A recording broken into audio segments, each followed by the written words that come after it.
we just celebrated our 5th year of podcasting, everybody. So the Uptime Podcast is officially 5 years old. I can't believe we made it this far. That's I were trying to do the math on it the other day, like 5 times 50, roughly.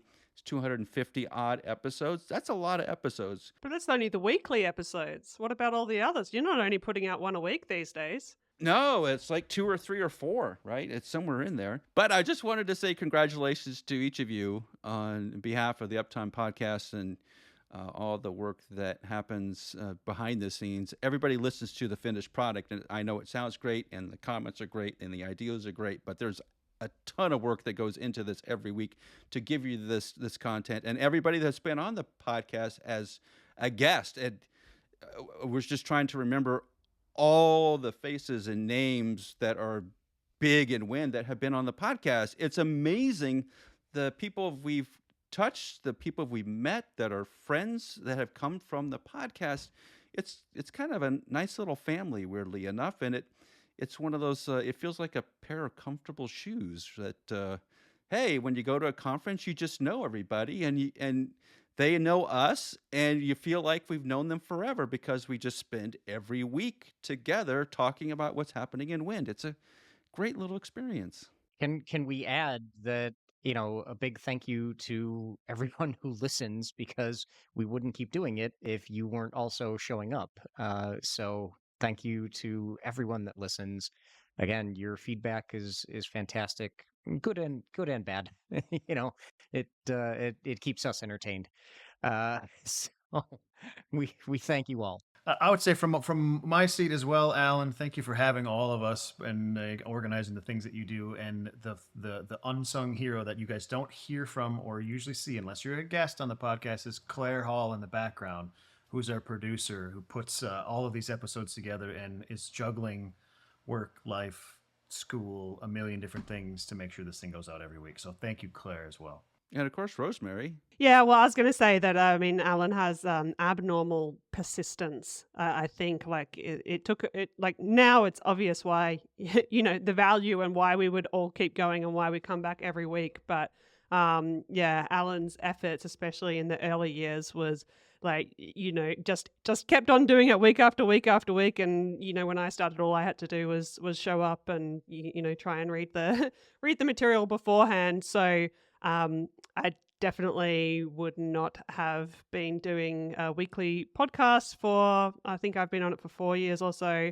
That I wouldn't have been doing that on my own, that's for sure. So, I think, 90% of the success comes from Alan's abnormal persistence. So thanks, Alan. Yeah, well, I appreciate everybody coming every week. I know we've all been through ups and downs over the last several years, right? Rosemary, you've grown a family, and Joel is been in and out, and I've been in and out, and Phil too, right? So between the four of us, we can actually make a decent podcast, which is what I like listening to. And we actually reduced the there's a lot of back and forth we don't put on the air because we disagree quite a bit, but that's what makes it fun, for at least for me. I know Rosemary and I sometimes sound like we don't get along, but actually we quite do. I like Rosemary. I think she's fantastic, and I think she brings a ton to the podcast. But there are times it doesn't seem like we get along. I'm fine with it, honestly. And Phil, brings in all the investor and the analysis and the data stream and all that, which just puts depth to this and puts the numbers together so it makes sense. And Joel's experience in oil and gas and in wind and working for a company in Denmark and all those pieces that you can't find anywhere make this podcast work. It's just what it is, which is great. So I'm just thrilled we made it 5 years, and thanks to everybody that's listened. And we're going to cross 1 million subscribers on YouTube in the next couple of weeks. Thanks to everybody who has joined us on this journey. And let's look forward to the next 5 years to see if we make it that long. You're listening to the Uptime Wind Energy Podcast, brought to you by BuildTurbines.com. Learn, train, and be a part of the clean energy revolution. Visit BuildTurbines.com today. Now here's your hosts, Alan Hall, Joel Saxum, Phil Totaro, and Rosemary Barnes. A consortium led by TPG is set to acquire Siemens Gamesa Renewable Power's India operations. Now that deal, Phil, is valued at 500 to 550 million, and it comes as Siemens Energy works to streamline its operation following some significant challenges over the last year or two. Phil, do you know all the groups that are involved along with TPG, and what's the approach inside of India once they close this deal with Siemens Gamesa? That's a really good question, and I don't know if we know all the answers yet. But it looks like Siemens Energy is slated to retain, a little bit less than 10% share in the company. Um, TPG Capital is working with the consortium of local companies that have prior experience in the renewable energy sector, so that's a good sign. They've got 9 gigawatts of installed capacity in India at this point with legacy kind of Gamesa technology. So the question is, they bought the whole thing, including the manufacturing facilities, of which they have, I think, 3. It's interesting that it's an investor, TPG Capital, basically, that's taking majority ownership of this, and not somebody that's, again, they've brought in these couple of guys that run these other 2 investment partners that are experienced in the Indian renewable space, but I don't know if that's enough to keep everybody going. The capital infusion is certainly enough to keep the manufacturing operations going if they want to, but are they really getting orders? I'm assuming this means they've got the license to keep manufacturing these, 2 to 3 megawatt Siemens Gamesa designs. Um, so where do they go from there? Phil, when Alan and I are doing, we do quite a bit of communication work and lightning stuff in the Indian market, and we run into a lot of G114s, a ton of them actually. So in my mind, I'm thinking, okay, we know that when this thing was up on the block to be sold, they were people that were looking at it were wanting mostly, from what I saw, was the services revenue, right? They wanted to take over that service organization because they won the revenue from that. In my mind, I'm thinking, who's on the hook for the risk of warranty? Because if there's stuff that has been deployed, like are they buying the warranty risk, or does that still go back to Siemens AG? Of course, we probably won't. The details of this won't be public, but at this point in time, I don't know, because that seems risky as hell to me. Yeah, well, and for those that aren't familiar, legacy Gamesa technology, of which the G114 was kind of a derivative of the technology that they originally licensed from Vestas and made the G80 series and the G90 series. That was lightning prone as all get out. And, those things have suffered immeasurably, throughout the world. The G80s, G90s, and G114s of the world are just absolute lightning magnets. So, I'm sure there's someone that's going to be accepting whatever risk there is. If you own G80s, G90s, or G114s, call us. We can help. Private equity firms are capitalizing on depressed renewable energy stock prices to acquire clean energy assets at attractive valuations. Now, despite the challenging market conditions for wind and solar companies, investors see strong long-term fundamentals in the sector, particularly as oil majors retreat from the renewable energy commitments. Now, Phil, we've seen a lot of this activity over the last year. Brookfield is a big player in acquisitions at the moment. Masdar is making a lot of moves. There is ripe fruit out there that is valued right to grab now. And I think you're going to see a lot more of these acquisitions happening because the more recent acquisitions have not been in the hundreds of millions of dollars. They've been in the billions of dollars, and a lot of billions. I don't see this changing anytime soon. Yeah, and particularly as the oil and gas companies pull back, some of these companies, you mentioned Brookfield and Masdar. Masdar also just announced they were contemplating an IPO, so that's going to give them even more resources to plow into that if they go that route. But the reality of it is too that these are also companies that have made the long-term commitment to renewables and a renewables portfolio. They're not just getting in to flip an asset. They're getting in to build out their portfolio of what they can own, what they can operate, what they can repower. I mean, this is kind of what happens at the beginning where we are right now, which is almost the beginning of a recession. Everybody starts kind of smelling blood in the water and starts mobilizing their capital, but it's the companies that are already kind of active and talking to everybody, like your Brookfields, like your KKRs, like your BlackRocks of the world. They already know where to go and what to do. But I mean, the funny thing is, if you don't, give us a call because I got news for you. We've got a huge catalog of like every project, particularly in the US, where, we can tell like who's making money, who's not, who's ready to repower, and, how much is it going to cost. So, there's definitely ways of if you haven't already figured that out and you want to get in on this, don't waste time, mobilize your capital the right way. I think something that's important to notice or to note here as well is if you watch the press releases from these big oil companies that are retreating, they're not saying we're done with renewables. They're just saying for now we're going to reallocate our capital and our efforts elsewhere. So I would fully see like in the next, maybe not in the next 4 years, but in the next few, 2030, 2035, like as things continue to evolve, you're going to see those players come back. And maybe at that point in time, some of those markets will be more mature. You may have the technology for floating wind maybe like ready to roll because right now we're still in those early stages, um, very early stages.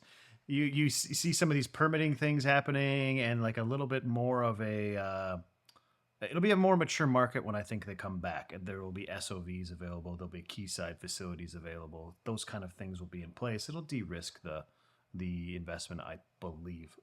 So I don't think you'll see this as a complete departure of big oil, but of course, this private equity wave is backfilling that gap that vacuum that they left. But they'll be back. I fully believe that. Phil, can we stick on oil and gas just for another moment? The oil prices have been dropping steadily for the last year-ish. Getting back into oil and gas is not a big money maker at the moment. It isn't like oil prices are $100 a barrel. They're down in the 60s right at the moment. So there's not a huge revenue stream, and if everybody's getting back at the same time, it's going to really lower the price. It's supply demand. So is it the right time to get back in oil and gas, or is it just because they're just trying to get back to what they know rather than be on the periphery of something that they just don't maybe really understand?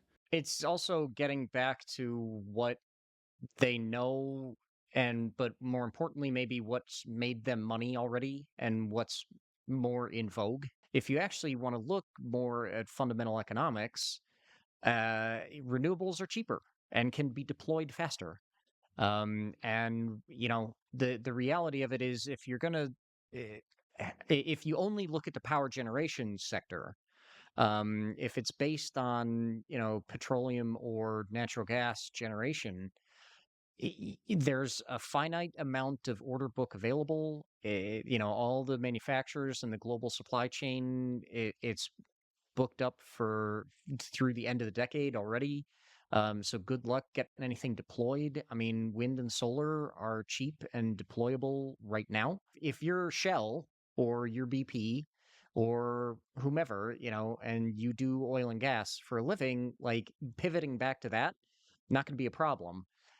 But again, if you're trying to get into a market and, you have a decision to make about where to park capital, renewables are actually the better option, even longer term, because fixed price contracts and things like that you don't have to be susceptible to all these price fluctuations and all this other stuff that you got to put up with, compliance related in the oil and gas industry. So That's what I'd be doing if I had, billions to invest.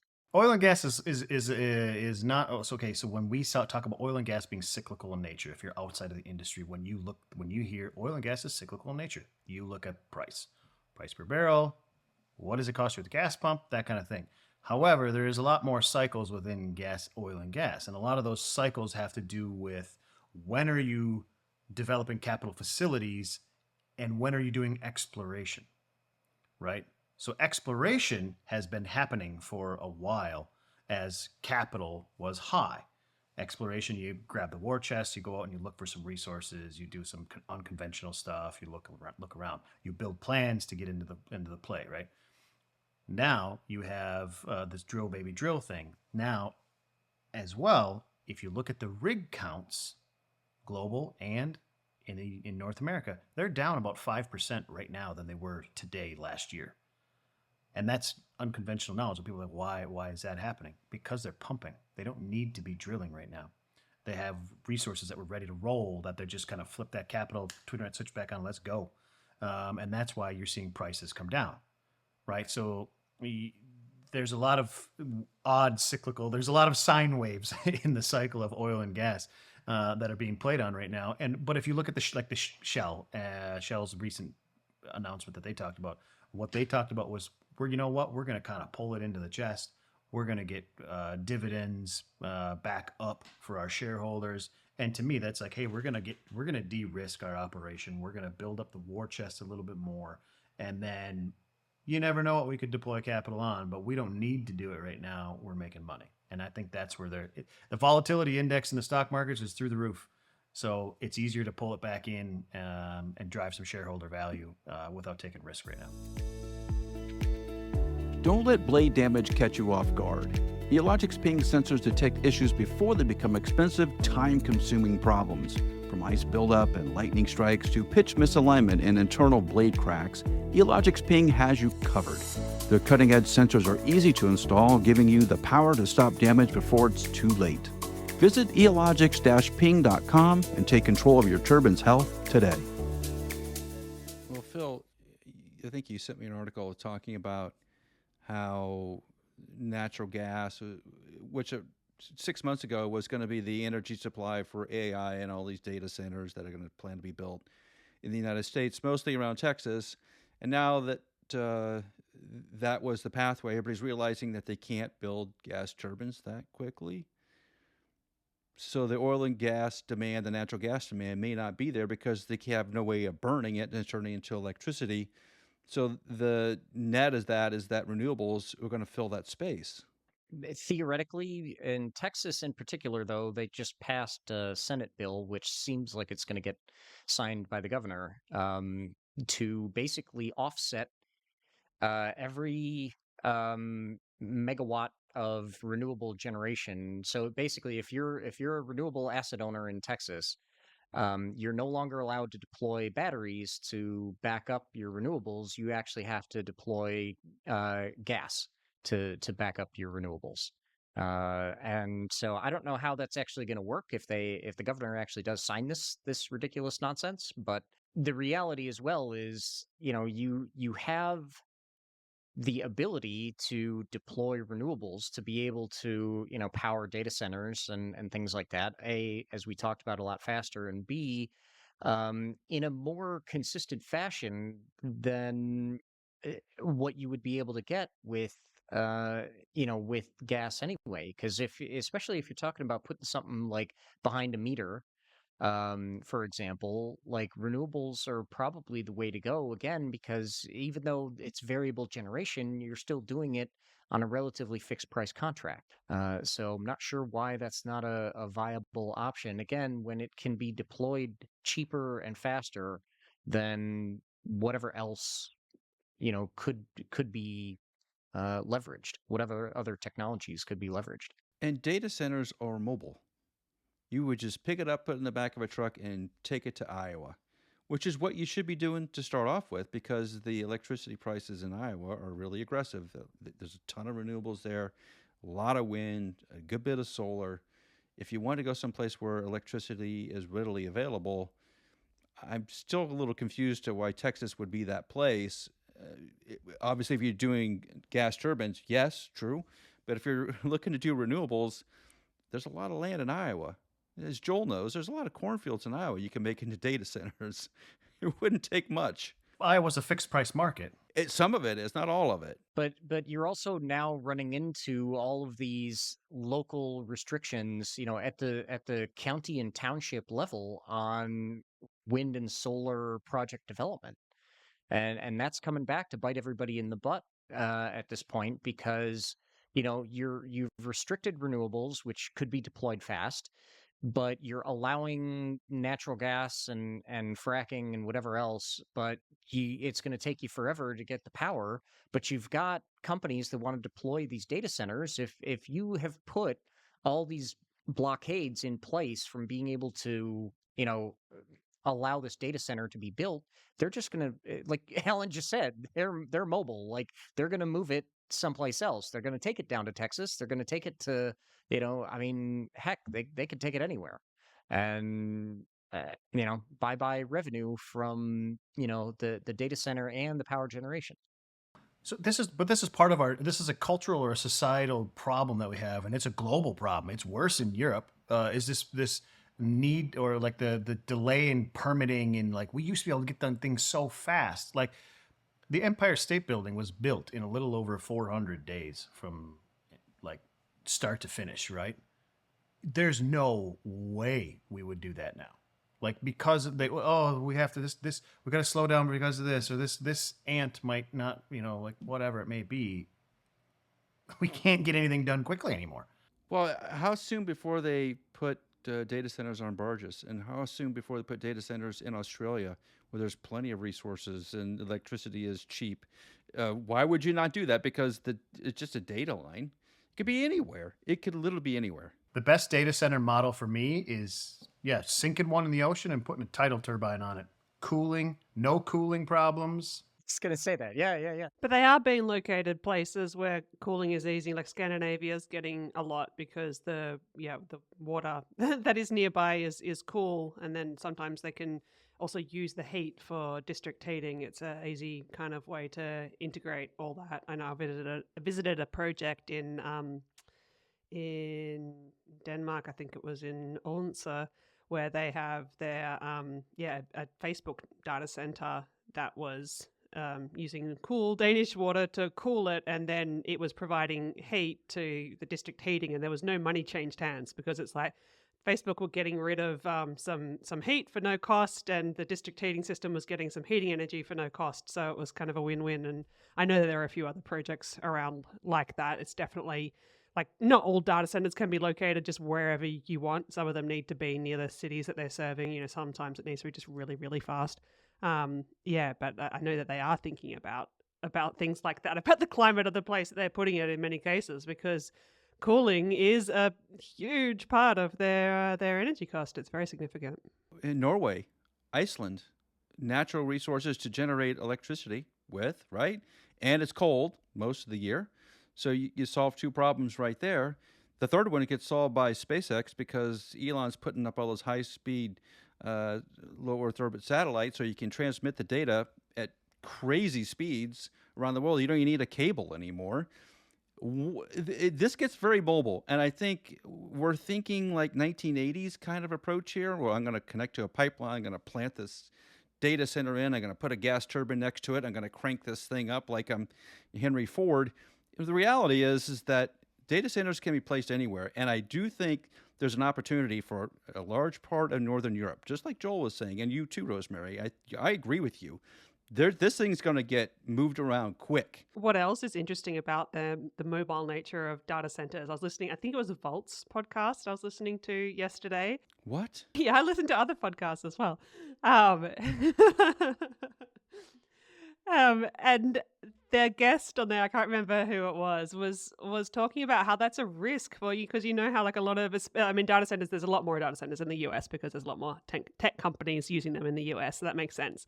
And it's really hard to tease out what the actual upcoming demand will be on electricity grids, because they kind of they shop around a few different locations to find the place that's going to give them the most favorable the most favorable deal. And one of the challenges is that, like the same data center might be represented in 2, 3, 4 different utilities forward planning. And then there's a big risk because, if the utility is going to build real infrastructure to serve those projects, real gas turbines, real transmission lines, that sort of thing. What happens if the data center does just pack up and leave? Like those assets are still there, and who's going to pay for it then once the data center's gone? It's going to be, the rest of the utilities customers. So it's really, really challenging to figure out like how American consumers, just regular American consumers of electricity, are not going to end up paying like a significant chunk of the bill for this data center expansion, because they really are wooed by the local areas to get this business there. But like it's far from certain that the benefits are going to outweigh the costs to the communities that host them. Have you guys heard of the company Windcores? Mm-mm. Windcores is a German company, and they're putting mini data centers, right? Because they're not huge, in the foundations, in the towers of existing turbines. Oh, yeah. Okay. Yeah, I have heard of them. So I just looking on my other screen, and I was Googling it, and it says on average 85 to 92% of the power for each of these mini data centers is coming directly from the hosting wind turbine. So they're taking advantage of when markets are curtailed and other things like that to power these things. So taking that behind the meter approach, but with it, you're eliminating the other infrastructure. You're eliminating the the need to build a building to do all these other things because it's in the tower already. So like a solution like that. Now that one's not infinitely scalable, of course, right? But that's a cool solution that could be used. I think that one's neat. Joel, there's more than 500,000 wind turbines in the world, so it's scalable if they want it to be. As wind energy professionals, staying informed is crucial and, let's face it, difficult. That's why the Uptime Podcast recommends PES Wind Magazine. PES Wind offers a diverse range of in-depth articles and expert insights that dive into the most pressing issues facing our energy future. Whether you're an industry veteran or new to wind, PES Wind has the high-quality content you need. Don't miss out. Visit peswind.com today. Northwestern University scientists have developed a new carbon-negative building material that could transform the concrete and cement industries using seawater. Now, Rosemary, stay with me here. They're going to using seawater, electricity, and carbon dioxide. The researchers have created a process that not only permanently locks away CO2, but also produces valuable materials for construction and, as a bonus, hydrogen gas as a clean fuel byproduct. Now, okay, so let's just walk through this just for a minute. The material can be used in concrete as a substitute for gravel or sand to manufacture cement, plaster, and paints, right? So you kind of get this gritty substance you can mix in. And it produces hydrogen gas, which obviously you can eventually burn. And it was developed to maximize the value of captured CO2 rather than just storing it underground. So the first question is it worth it? Is it worth all that hassle and all the electricity to do this? Or should you just be burying CO2 underground and leaving it? Yeah, so there's there's a few concrete cement-based solutions that can be carbon negative. I think Carbon Cure is one where they bubble in CO2 into the concrete as it's curing, and that stores carbon. And yeah, as concrete cures over many years of its lifetime, it continues to absorb CO2. Or just even regular concrete with regular cement does that already.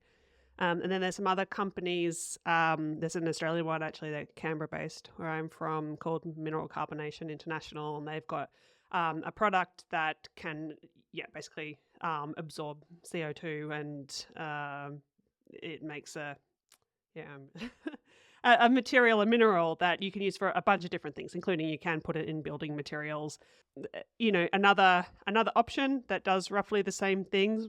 Will it work or not? I'm sure it works. The challenge is scale. The challenge is the cost as well. Like, does it cost more than regular concrete? Then who's going to pay for it?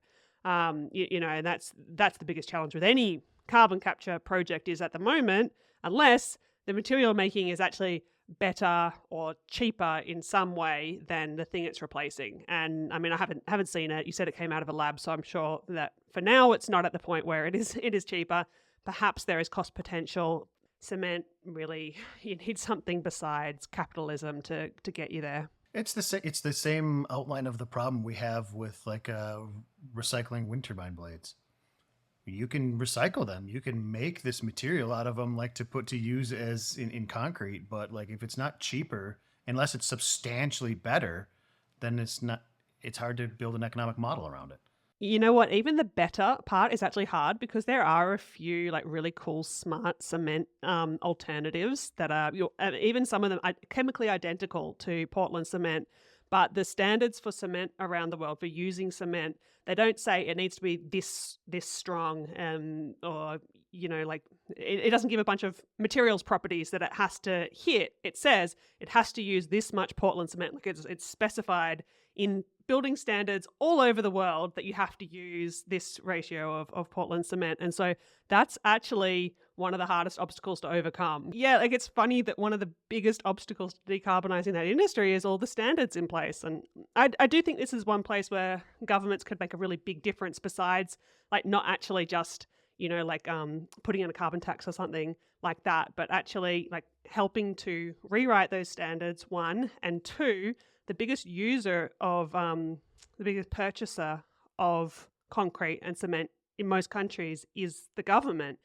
For a lot of these urban infrastructure projects, also defense, they could start specifying we're going to require, 5% needs to be, these alternative materials that are, just as good, better properties in many cases, but just haven't been used before. If the government would start to use them, we could really, really accelerate their development and the costs coming down as they got used more. So yeah, that's one of my hopes. I don't often look to the government for solutions, technology solutions, but I do think that this is one area where they really could make a big difference without changing things too much. That's going to do it for this week's Uptime Wind Energy Podcast. Thanks for listening. And please give us a 5-star rating on your podcast platform and subscribe in the show notes below to Uptime Tech News, our Substack newsletter. And we'll see you here next week on the Uptime Wind Energy Podcast.